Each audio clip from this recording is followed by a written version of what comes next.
This is the true nature of God, who God really is. Is God a Trinity? Is God a single deity? You know, what is the true Godhead? And there seems to be so much confusion in the world today. There seems to be so many different teachings. But let's bring it back, way back to the beginning, when Israel had been brought out of Egypt with many signs and wonders, great signs and great wonders. And having been slaves in Egypt for 400 years, they knew about the Egyptian gods. They knew all the different idols and forms of worship they had. And Egypt was very, very superstitious with many types of gods that they worshipped. And in Egypt, they had triune God. They had a God that was a father, a son, and a mother. All three in one. And so for Israel, it wasn't surprising that they would know about this God, the triune God. Even before then, Abraham had known of many false gods, because when Abraham was called out of Ur of the Chaldees, his father, Tamar, he was an idol maker. That's what he did. He made false idols. And God called Abraham out of all this false worship. And out of Babylon, or Chaldea if you like, they had triune gods there as well. And I don't really want to give any credence or credibility to any of these gods by going into all the names of these gods, because these gods should have been buried, burnt, and done away with in the past. They should never have been resurrected and brought back into any form of worship today. But these things keep coming back to remembrance because of all these superstitions, and there's always been a seed that has gone and strived to pollute the Word of God with false teaching all through the centuries.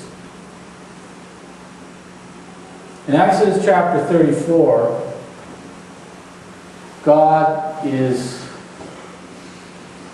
telling Israel, verse 12, not to make a covenant with the inhabitants of the land where they're going in case they make a snare of them.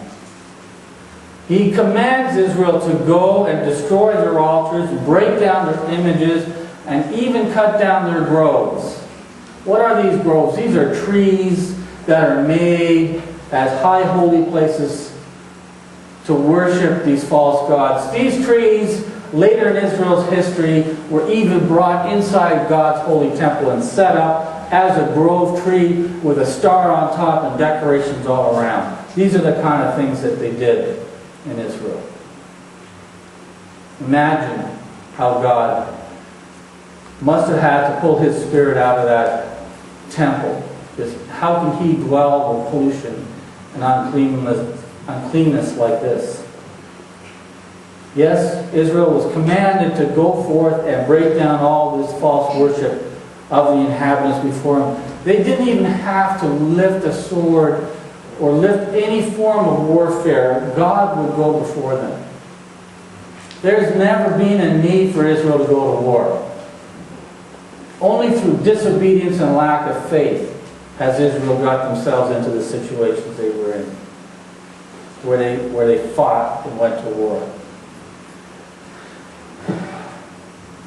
They're told that in verse 14, the Lord, whose name is jealous, is a jealous God. He's jealous of us. And He was jealous of Israel. Why? Because He doesn't want to lose us. Just like a father is jealous of their very own child. We don't want to lose our children to the world. We don't want to lose our children to all the fast cars and fast pace and drugs and money and alcohol and all these things out there where they perish daily. Never to come back home. Never to know their parents again. And so our God is a jealous God, as I am a jealous Father. There's nothing wrong with that form of jealousy. That is love. That is a love so pure that we would give our lives out of jealousy, to protect our own. He told Israel not to go whoring after their gods, not to make any molten gods. You know, another reason that God was so jealous is because what was required by these gods was that they would burn the children in the fire as a human sacrifice to these gods. I'm sorry to say things so strong, but this is the evil. Who could be behind gods like that? Who could lead nations into this kind of sacrifice? None other but that the angel of deception could do such a thing.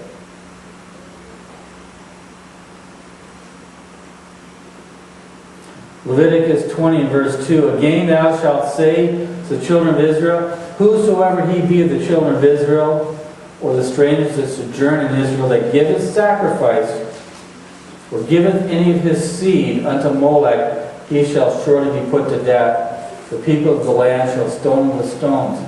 God will not tolerate any father or any mother giving his children in sacrifice to Molech. Not tolerated. Yet, they wanted to be like the nations around them. Israel just kept falling and falling and falling into this, but God called them out as a separate people. Be ye separate, he told them. He didn't want them to have any part in this. They were to be his witness on this earth. They were to be the ones who would speak of God. But what would they do? They'd fall away again and again. Century after century after century, Israel fell away.